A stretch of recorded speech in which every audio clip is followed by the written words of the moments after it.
Well, by popular request, here is the three or tri-lobed gear fidget spinner. It's actually 4 gears in this.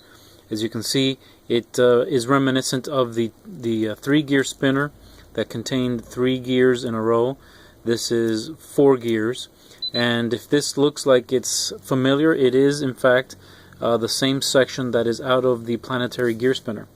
Now, I will spin that for you. You can see one of the biggest differences that this has, that the Generation 3 gear spinner released on Friday will have, is if you notice, there are no screw holes or screws in the ends of these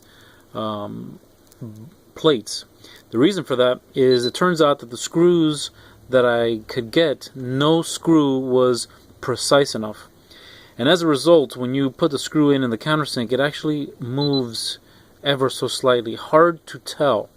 But it was enough that when you had 2 of them in opposition, it actually would pull and put stress on the shafts and the screws and change the distances. So it turned out that I was better off removing them, and as a result, the spinner actually spins much better. You can see you can manipulate the button there. Or the gears, and you can see the button actually spins when you move the gears. You can hand spin it like I showed you earlier, and something that the other original gear spinner couldn't do, let's get that in focus, is if I put it on the table, you can give it a table spin. Now, I've timed this, and the best I could get was 20 seconds. 20-second spin, and if you notice that the center gear, if we look at that, the sun gear, the one in the center, is actually hard. I guess we could say it's hard set into the gears, so that when you are spinning it, you are forcing the gears to spin around it. So they're actually connected to the buttons, and you can see that because it's forcing the gears to go around it, it's not just spinning with the gears. It's a lot of friction. Every time a tooth hits another tooth, hits another tooth, hits another tooth, times 3, or in the case of the original 3-gear spinner, it creates quite a lot of friction, and you can hear the teeth. You can expect that. That's what they're going to sound like. Now, sometimes they sound a little bit different in one direction over the other direction.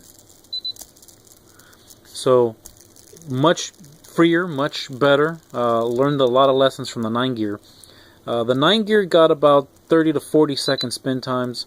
I could not get it to go past that because, of course, of all the friction between the teeth. Now, this is version 1.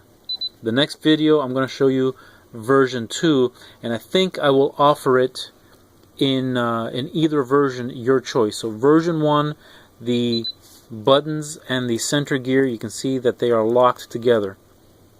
In version 2, it's the center gear is actually going to float.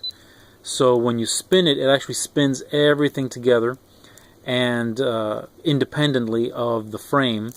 So you're not forcing the gears to go around each other. Reduces the friction, should give you a longer spin. And then the only way they would actually move is if you did this number. That is really the only other option I have for this.